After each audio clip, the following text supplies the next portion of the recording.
storytellers by nature, sharing with others what we experience, perceive, and believe of life, our joys, adventures, our losses. We tell ourselves stories as well. Some leave us trapped by false beliefs and self-doubt.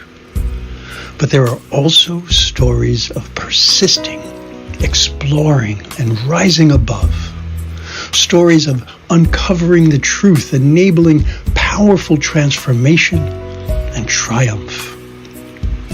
These are those stories. These are your stories.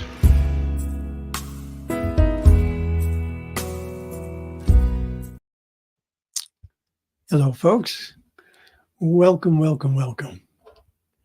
It is Saturday, August 1st? No, August 3rd. Wow, already. My name is Zoe Muro. I'm a licensed practitioner here on the New Thought Media Network, and I am delighted to welcome you to And So It Is, Stories of Truth, Transformation, and Triumph. My ministry and my mission are to help people co-create their most authentic and most fulfilling life experience. And I am truly honored and excited to be able to bring you this show. We're here each first Saturday of the month at 11 a.m. Mountain Time, 10 a.m. Pacific Time.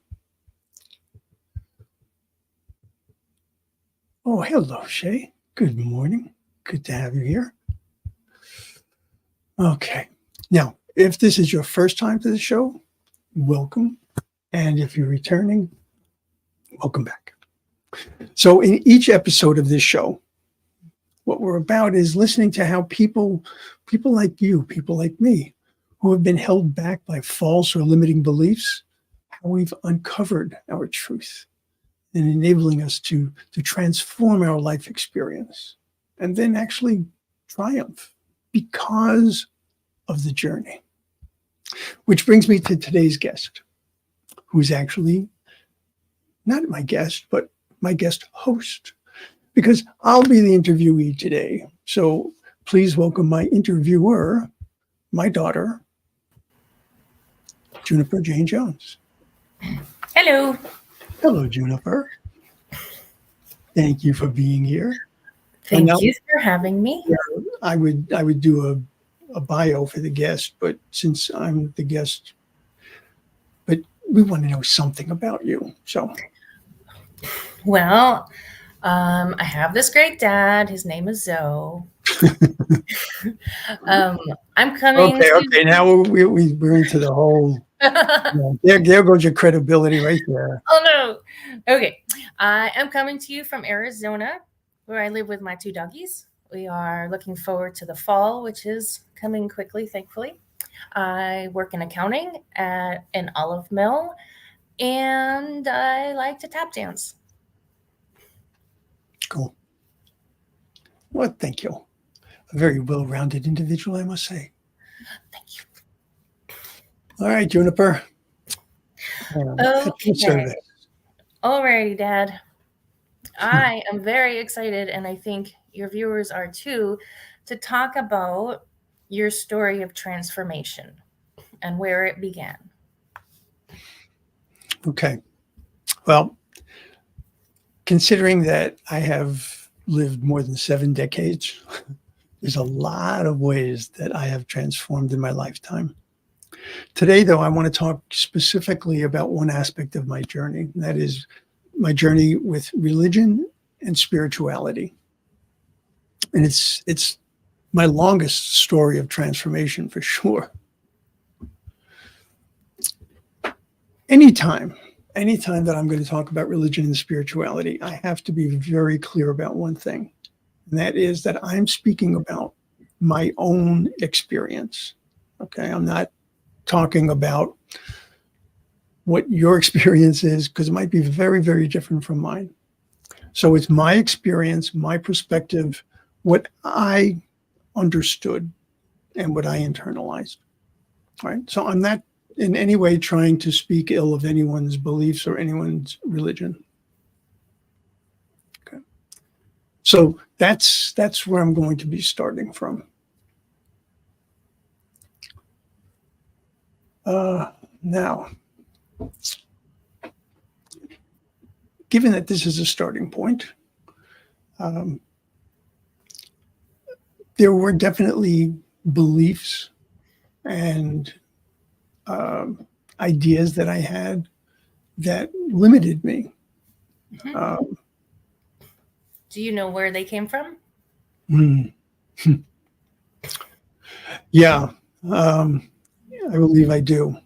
So let me,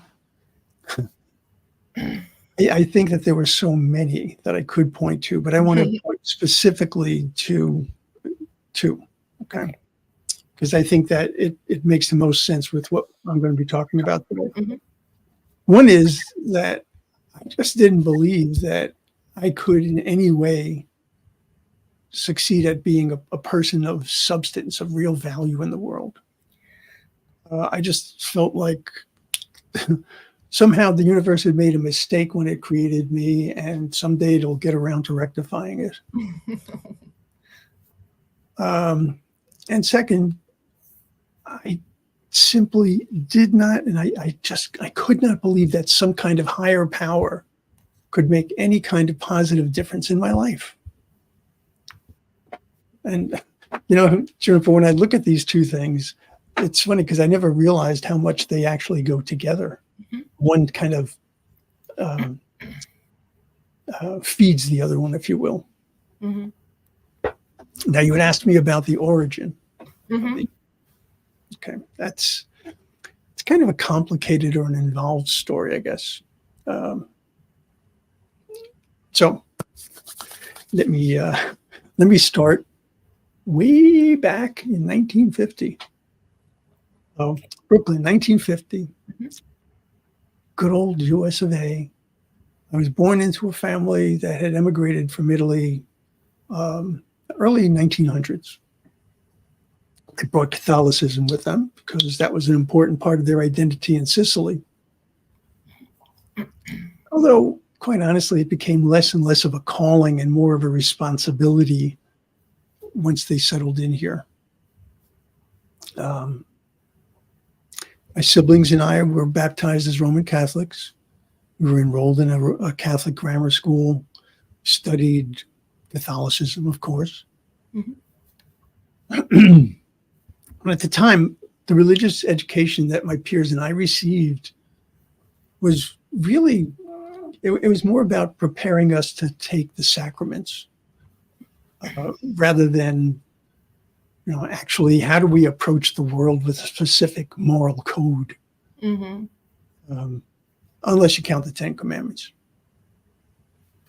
But other than that, it was really more about memorizing and giving back what it was that they gave us, primarily through the Baltimore Catechism. Okay. I don't know if they still use this or not, but back in the day, this was where we got our understanding of God. So the Baltimore Catechism, as I understood it, presented me with this picture of a God who is, first of all, outside of me, required an intermediary, like a priest, right? So that I could truly be involved, engaged with him being God, because God was the Father. And what else did I learn? I learned that you had to play by God's rules as expressed by the Catholic Church and verified by the Pope, or you were in danger of being doomed to eternal damnation. Yikes. Yeah. It gets worse. Oh, no.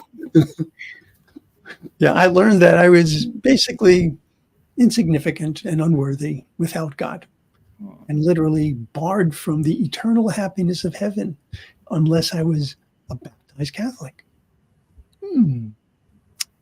Now, again, I'm expressing what I believe I was taught and how I internalized it. Now, my parents really didn't help very much at all with this. I don't know how much you remember, but my mother went to church for weddings, Mhm. funeral, Easter Sunday, and Christmas. And other than that, the only other time I ever remember her speaking about God or religion was if there was like some really huge storm and we were all kneeling in the living room and praying to be spared. Okay. That was it. My father went to church when my mother dragged him there. But then at some point in the 60s, the late 1960s, he became interested in this newly reestablished role in the Catholic Church called a deacon. And now suddenly the church became everything to him, was his primary focus. I wouldn't even say it was a focus. I would say it was something that consumed him. And he took on this very strange persona, like he suddenly became somehow this holy person, at least in the way that he interpreted it. Now, alongside of all of this was the numerous forms of abuse that he inflicted on the family, which I really don't want to enumerate here. Okay, that's But fair. suffice it to say, any one of them would be not only morally reprehensible, but even criminal. Oh boy. So this was the dichotomy that I was growing up with. One of the most bizarre twists in my religious upbringing was that I was always expected to become a priest. And I say it's bizarre because my parents believed that if I became a priest, somehow that's going to set them up with God. Oh, yes. Yeah. So apparently, not only did you have to avoid displeasing God, but you could make side deals. Oh boy. Yeah, you can get advantages. Well, in deference to my parents, I actually did attend the minor seminary, which was essentially 4 years of high school. Okay. And that was mostly to keep my parents from sending me off to military school or something, since they thought I was a total slacker. But there was no way I was going to commit to going to the major seminary and going into the priesthood.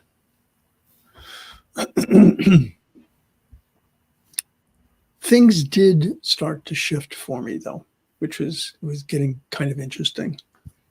Because the best part of the education I did receive in the prep seminary was the comparative study of religions. It's like, oh, it opened my eyes to seeing that there are parallels in different religions, like the idea of the virgin birth. In places where religion and spirituality just sort of seem to break off from one another. And the more I saw these things and the more I spoke about them at the seminary, the more trouble I got into. Oh, of course. I'm not surprised. I mean, come on, we were created by the one being, eternal, all-knowing, all-powerful. But by virtue of being human, we were doomed because of original sin, unless we found salvation. We were all created by God, but clearly God had favorites. And somehow slavery was acceptable. It's like, huh? Right. I remember as a boy asking what would happen to a friend of mine. This wonderful old man from the neighborhood, wasn't a Catholic, Baptist, as a matter of fact. And I said, what's going to happen to him when he dies? I was told, no, he's not going to go to heaven because he wasn't baptized as a Catholic. So I was told the same thing was true of every person, regardless of the goodness of their heart and the openness of the spirit, if they were not baptized. And I remember saying, but that's not fair. Right. The response I got from that was, it's not about fair. It's about what is just. So my opinion of God for a good part of my earlier years was God was not someone I felt in any way compelled to spend time with. Let me put it that way. That makes sense. That makes sense. Okay. Now, not going to label myself as a recovering Catholic because I don't really feel that I was victimized Mm-hmm. simply by having been brought up in that faith. Was I force-fed a whole lot of things I couldn't accept? Yeah, absolutely. But the thing is, as soon as I could express myself freely, I did. And I have to say that a tremendous benefit I did receive from dealing with all of this religion-inspired confusion was it sparked this desire to understand.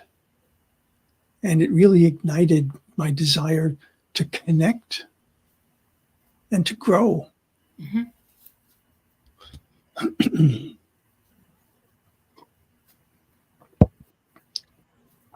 And that's exactly what I was going to set my sights on. Although it did take a couple of cosmic 2x4s to the head.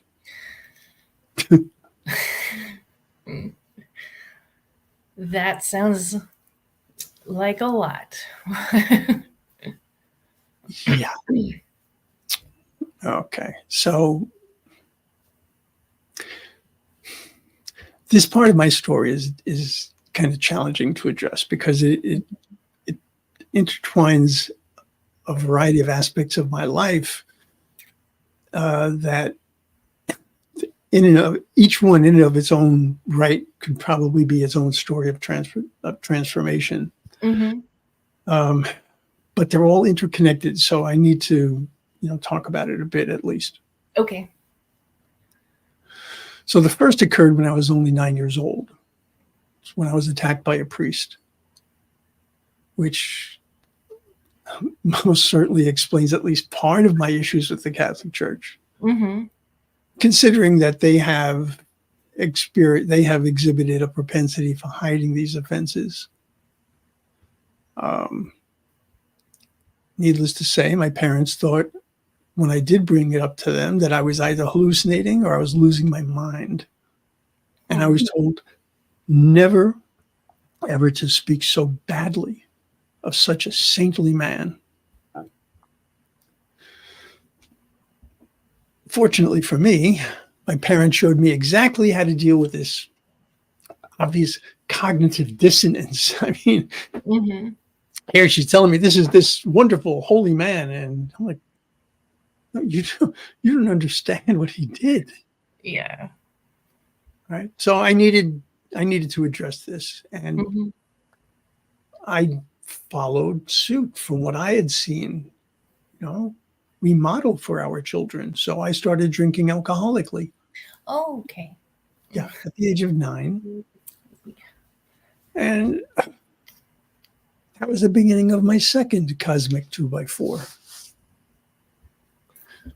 So from the age of 9 until about 30, Okay. I lived this strange parallel existence in which I attempted to live normally, or at Mm-hmm. least the impression that I was living normally, while I did everything I could possibly do to anesthetize myself. So for the most part, I was successful in hiding my addiction, Mm-hmm. but it got worse as I added in this cornucopia of drugs, Oh boy. from amphetamines and barbiturates to angel dust, opium, PCP, cocaine. I used alcohol, I think, as my source of sustenance because it had calories. So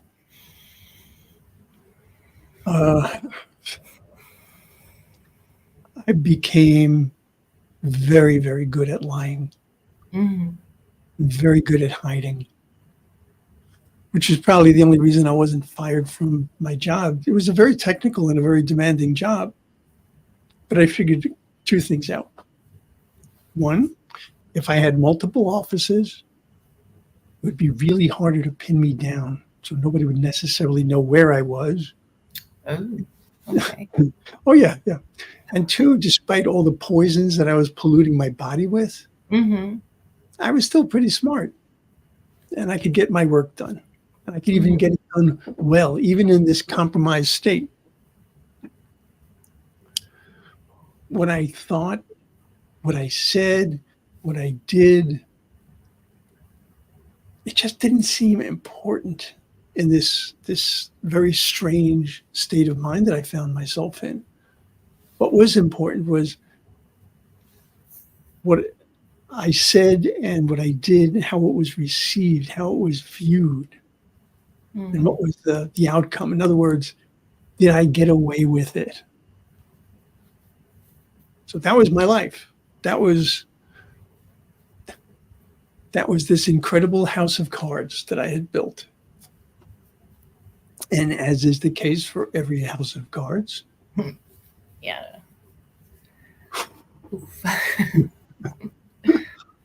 Yeah. Yeah, and it did fall apart. Physically, I was wasting away. I had problems with my intestines, with my stomach, with my liver, with my kidneys, with my heart.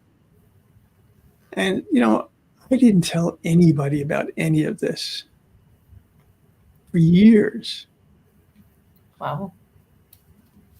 When I finally did reach out for help, no, that's not right. When I was finally willing to accept the help that had been repeatedly extended to me, that was the beginning of what I think of as my spiritual renaissance. Ah, okay. A literal rebirth. But it was a really interesting road. So it started with my being tricked into seeing this guy that would become my first sponsor, this guy, Jimmy. Okay.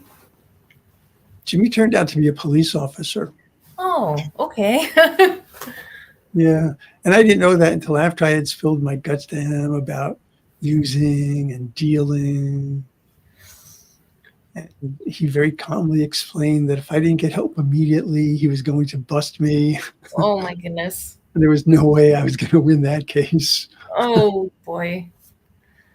So this very scared, very angry, very sick young man walked into his very first 12-step meeting. Okay.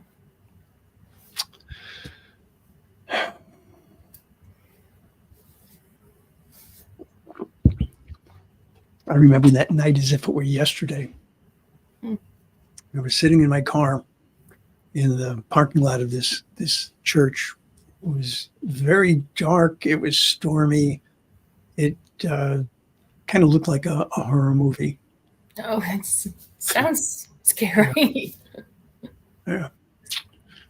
But I told Jimmy that, I was going to go. I was going to go to the meeting. I was going to get signatures, because if I didn't, I was in a lot of trouble. All right. So I go into this meeting. What's the first thing I noticed? I noticed these people were all freaks. Not me. I didn't belong there. Of course not. And then they prayed the Serenity Prayer. Oh, man. God was in this. He read the 12 steps, and I was really in trouble because God was all over the place. But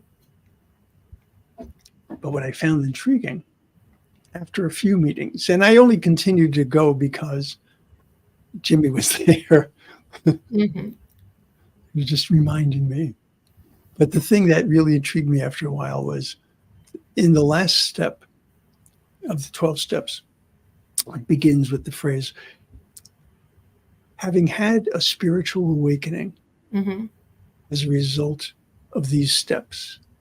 Mm-hmm. And that intrigued me. Spiritual, not religious, spiritual. So you're telling me that I don't have to dedicate myself to that bearded guy in the sky? No, I was stuck. It was this or rehab or prison. Mm. So give it a shot. So what were some, in the beginning, what were some of the things that kind of started opening up your eyes and kind of making you think in different directions? Good question. First one was actually kind of silly in a way. Whenever I would talk to anybody and express my doubts about God-related stuff working for me, because I was just so, I just felt like I had really been abandoned so badly, or so badly treated by this God. Someone said, okay, so the word God's bothering you? Let's replace it.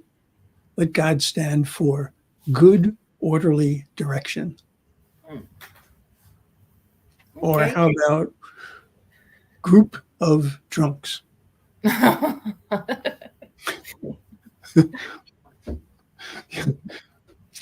So the point was to recognize that I was working towards something, not running away from something, not hiding from something. Okay. That I wasn't doing this alone, that I had support and I had guidance. So being able to accept the GOD of good, orderly direction or a group of drunks, I was able to work through the steps. And as I worked through them, I found that I was developing responsibility. I was developing self-efficacy, of belief in my ability to actually do things. I was receiving confirmation that I need not be a victim, but I had power and I had choice. Well, giving up my self-anesthesia of alcohol and drugs really presented me with a decidedly unpleasant side effect. Which was? I felt everything. Oh, no, not the feelings. Yeah. There were the aches and pains of withdrawal. There was the enormity of changing my entire life from being dedicated to feeding my addiction. There was the guilt and the shame that I felt for what I had not been able to do for you and your brother. The dangers that I had put you in. The idea that my entire life had been devoted to feeding my addiction. And now I was changing to being aware, because being aware allowed me to choose. And I absolutely had to choose every day, sometimes every hour. I would choose not to use a substance. In doing that, I started to learn the importance of being in the moment. Because that is where you live your life. It's not in the past as we remember it or think we remember it. It's not in some imagined future, which we often will paint as either as bleak as we could possibly imagine it, or so far out there that we have no idea how we're going to ever attain it. Right? No, the present. So after several years of doing this, I was able to address the physical damage I had done to my system. I started working with a therapist to work on the emotional damage. And then truly internalizing what I was learning, I realized there was so much more to life than simply being alive. Mm-hmm. I wanted that. I wanted that. I remember being in my therapist's office, and it was there. It was this particular day that I had this realization that I really wanted to truly live my life.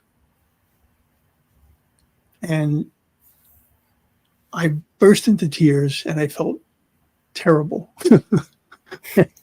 And my therapist was like, okay, tell me what's going on. What's happening here? And I said, well, I just realized that here I am. I was over 50 years old at this point. The majority of my life is probably behind me, not in front of me. Mm-hmm. And it just feels like kind of, I came late to the game, if you will. Mm-hmm. And she said, well, you could look at it that way, or you could make the most of each and every moment that you have going forward. Mm-hmm. So I started to work. And my physical recovery from addiction led me to what I call healing modalities, right? And I became aware that there was actually like a synchronicity between the physical and the spiritual aspects of life. And that happened primarily because of things I started studying from Eastern religions and philosophies. Mm-hmm. For example, in Buddhism, I learned an appreciation for the interconnectedness of all things, and the importance of being able to release things, not to hold on to things so tightly that it just creates tremendous havoc in your life. Mm-hmm. I can see that. The Taoism, which got me to see that there is a harmony and an importance of going with the flow. Mm-hmm. All right, which is the Tao itself. Hinduism, all right, ensuring my actions are in alignment with my thoughts. All right, so I went back and forth among these different philosophies and modalities. And I was really having a hard time trying to land on one. And I think that it had something to do with the fact that I was still feeling tremendous distrust or mistrust of any kind of organized religion. Mm-hmm. That's understandable. So I really didn't see myself immersing myself in any of those. Mm-hmm. Although you could argue that they're more than religions, that they're actually more philosophies. But in any event, for some reason, it just wouldn't sync with me at that particular point in my life. Mm-hmm. But something did to move you along. So what are some of the things that you did that, not to jump ahead, but we know where it ends with transformation. So what are some of the things that were in between that started putting pieces together for you? Okay. Well, when I first approached sobriety, I did it because I wanted to be out of pain. I wanted to be able to handle my addiction. Mm-hmm. Didn't want to get rid of it, just handle it. Mm-hmm. But the longer I studied and I explored spirituality, the more I became fixated on the idea of being in control of my life rather than being controlled by my life. Mm-hmm. All right. So I started this process of extricating myself from those things that no longer served me. That meant I had to let go of a lot of friends. That's tough. Because the reason we had so much in common was our addictions. Mm-hmm. There were places I stopped going to because those are the places where I made my connections. Mm. I started to believe that despite what had happened in my life up to this point, it wasn't too late to live the rest of my life as fully as possible if I was willing to commit to what I call co-creating my experience of life going forward.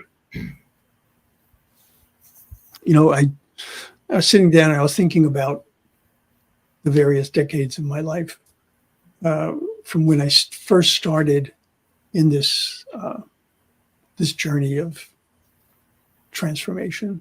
Mm-hmm. From, I would say, from about 30 onward, each decade had some aspect of it that's kind of a marker for having reached maybe a higher vibration of life. That would be a way to put it. So in my 30s, I'm sorry, say it again. No, I said, yeah, I hear you. So like in my 30s, I got clean and sober. Mm-hmm. In my 40s, really began meaningful therapy because I had tried therapy in the past and it was a joke. I was lying and the therapist didn't care. And Oh no. let's see. In my 50s, Mm-hmm. I would say that I really addressed the effects of having been abused. Mm. And it was in my 50s that I really started my spiritual journey in earnest. Mm-hmm.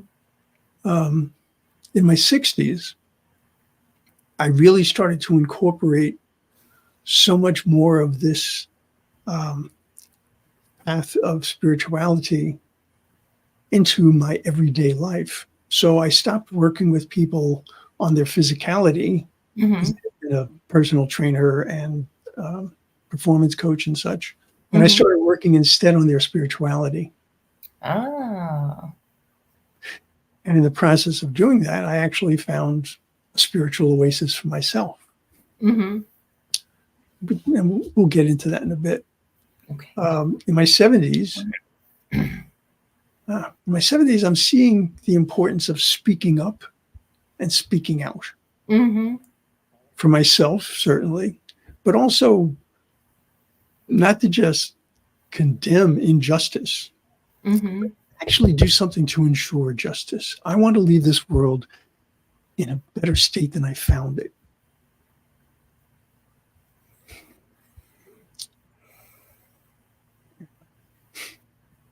Okay.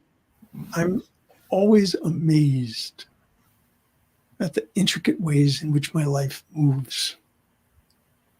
My first introduction to what I see as my way of life rather than my religion Mm-hmm. actually came about through this really bizarre, strange, circuitous route.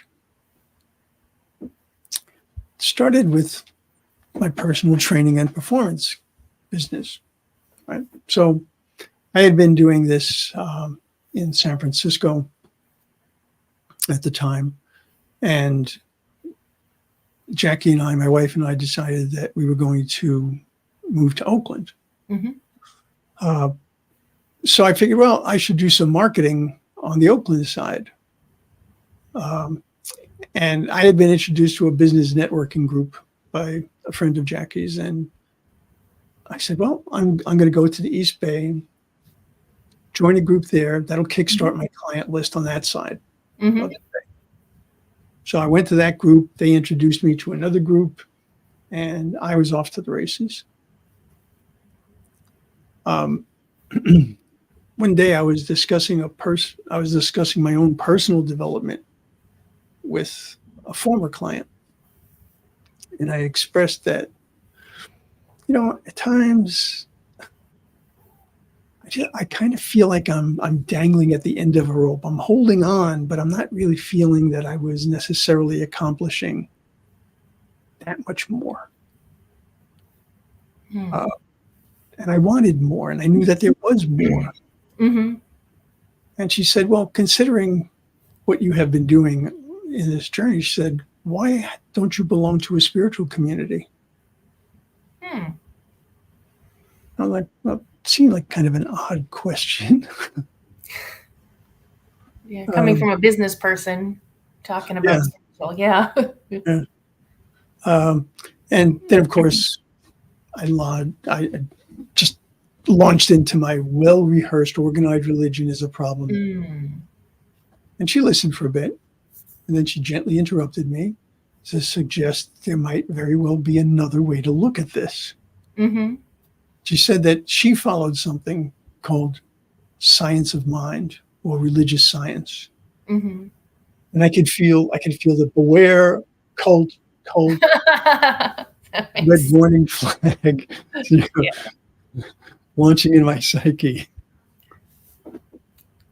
Well, it took a bit of explanation, but I found out that science of mind was not a cult, but it was actually an aspect of a larger movement called New Thought. It drew from many sources that I was familiar with. In fact, I would hear the phrase New Thought, ancient wisdom. And I finally understood that many of the principles that they're talking about are traceable to philosophers from centuries ago. Hence, ancient wisdom. The New Thought was the new way of thinking about life, the new thought that I have about myself, the new thought I have about my abilities. Okay. So I was intrigued. I mean, here's something that, once again, I see the idea of spirituality rather than religion. So I was intrigued. And I was like, all right, I definitely would like more information. So she hands me this book. Some light reading. Okay, the definitive text for the science of mind has a subtitle that I didn't really pay attention to initially, because I just kind of leafed through a few of the chapters and I handed it back to her and I said, no, thank you. I thought the book was really kind of daunting. And she said, take a look at this. And she handed me the Science of Mind magazine. That was when the clouds disappeared. The sun shone, the birds sang. The total Disney moment. And once I actually started to read through these articles and got a better sense of what this was about, I was like, okay, now I can go back and I can look at the book, which is a good thing because the subtitle of this book is perfect. It's a philosophy, a faith, a way of life. Right? That's what I had been looking for. So a few days after our discussion, I found myself in a strangely familiar position. There I was sitting in my car, trying to get it together and walk into another church. What was I getting myself into? Oh no. I remember I felt both anxious and profoundly sad. The anxiety, no surprise. The sadness, that was actually, I think, fear that I needed something to open me up and I could feel that I was in danger of shutting down again. So if this didn't work, well, the old thought patterns did their damnedest to reemerge and to dominate, but I simply ignored them, did my best imitation of the invisible man, and I sat as far back in the church as you could possibly do, and basically cried through the whole service. Not out of sadness, but because what I heard, what I felt was exactly what I needed in that moment.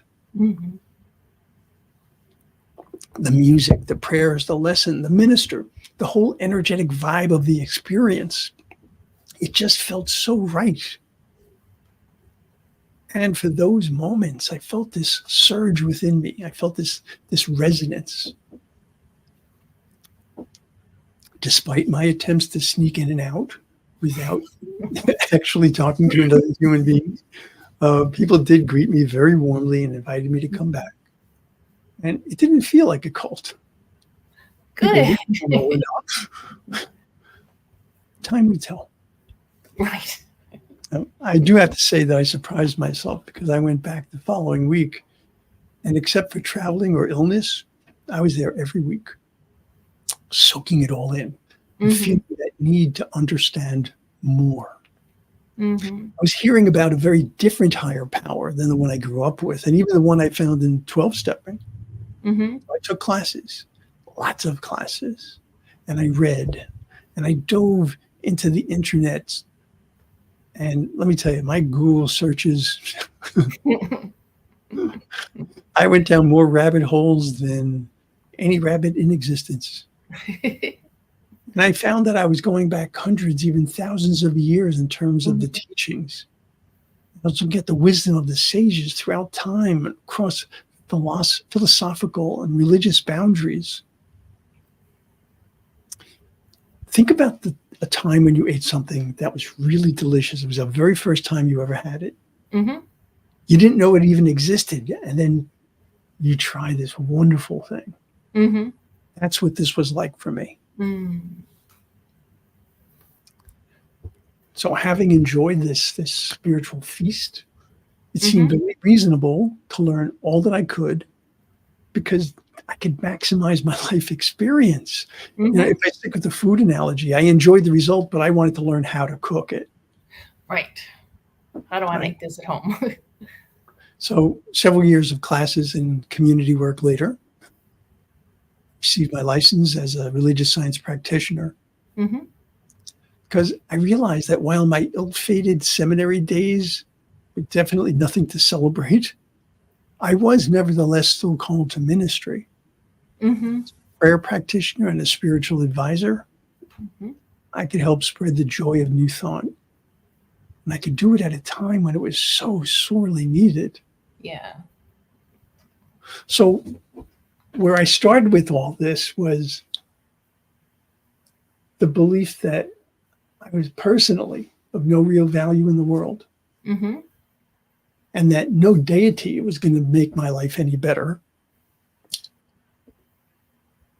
But if God is all there is, and I was created by this source of love and grace, how could I possibly be worthless?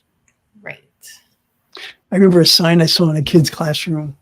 I remember if it was one of your classrooms or Rob's, and there was a sign that said, God don't make no junk. I agree.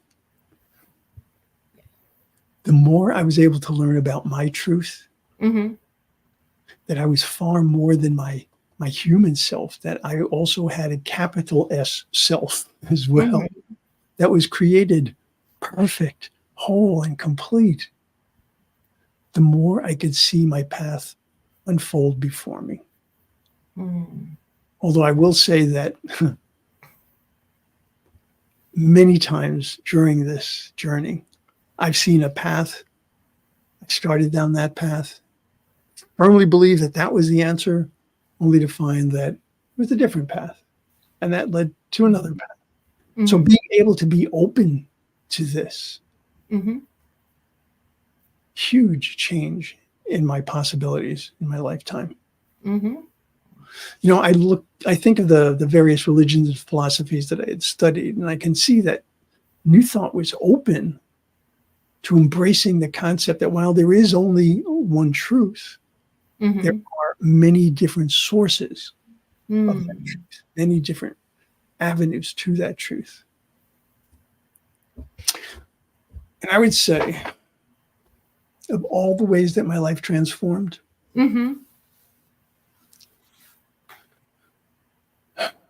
I would have to say that beyond finding that I did have value and purpose, the one thing that stands out most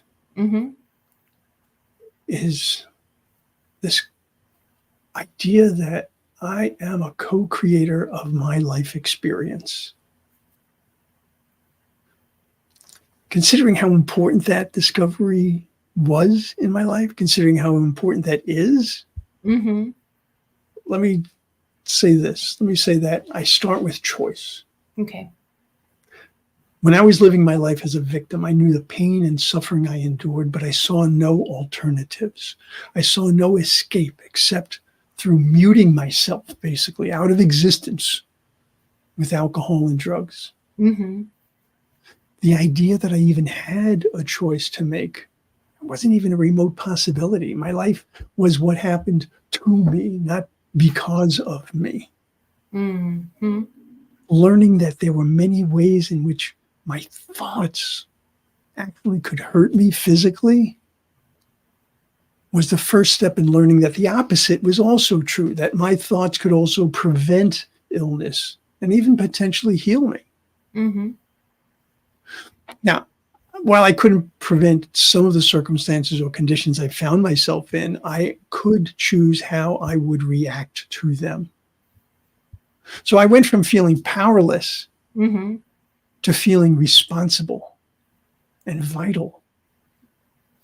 I realized I get to choose how I will approach not only a condition or a circumstance, but I get to choose how I will approach my entire life. Mm-hmm. In the past, all I cared about was how I was going to survive until my next dose, my next drink.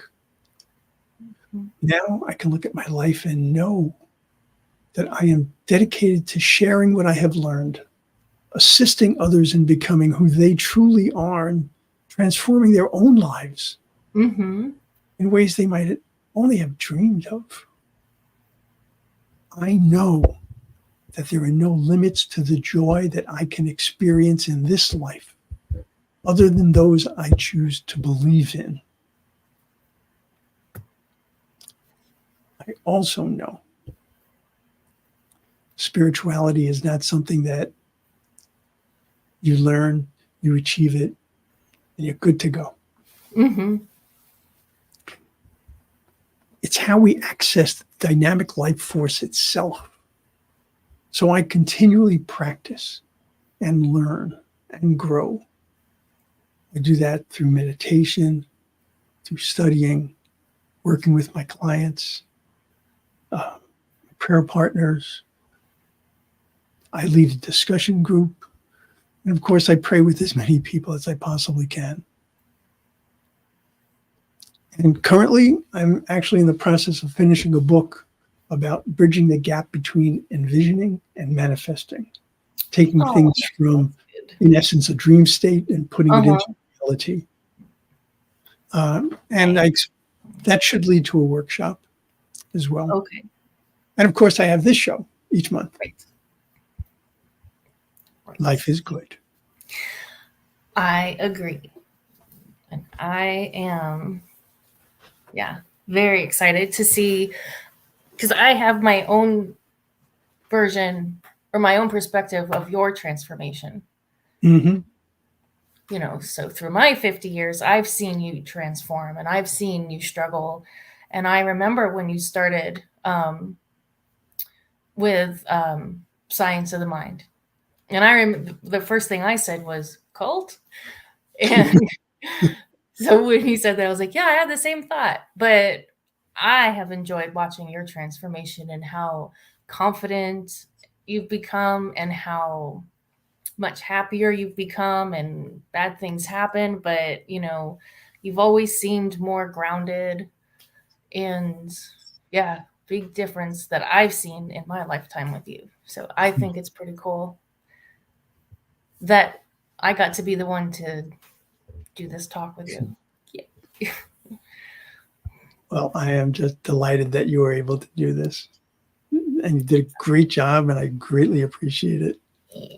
Thank you. Oh, by the way, it's a comment from one of our viewers from Shay. She said, I'd like to hear Juniper's experience on a show sometime. What it's like for her to have a dad who was sick and actually got well. Blessings to you both. Thank you. I don't remember a lot of the really bad times you were talking about before you got sober, because I was really young. I think I was only 7 or 8. So I don't remember that part. I just, I remember, I mean, I can look back as once I was a parent, I was like, oh yeah, he was struggling as a parent because it's hard to be a parent.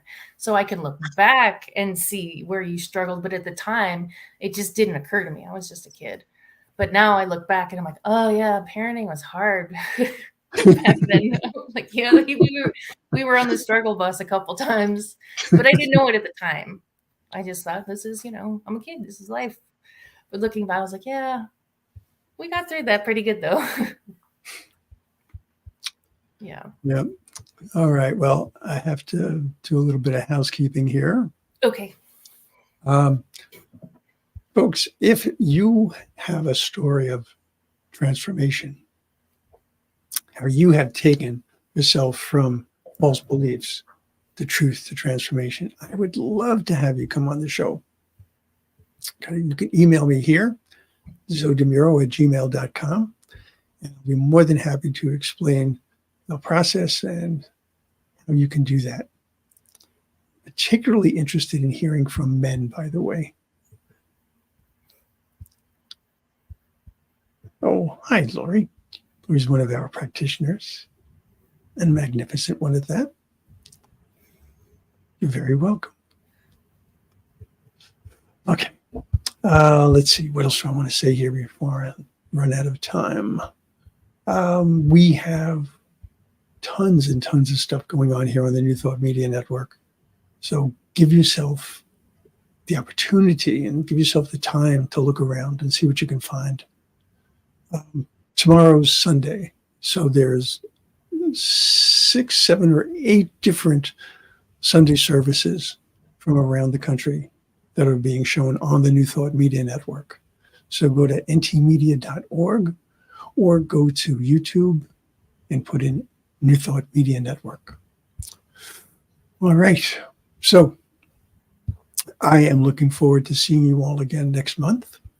And once again, I thank my host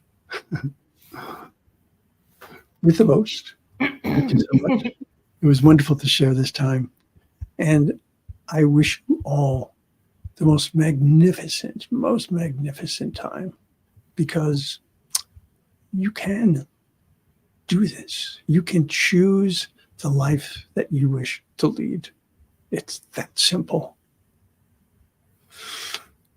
and that complex. All right, folks. Let me see. I believe that we're good to go. I'll see you next week. Or next month. Namaste.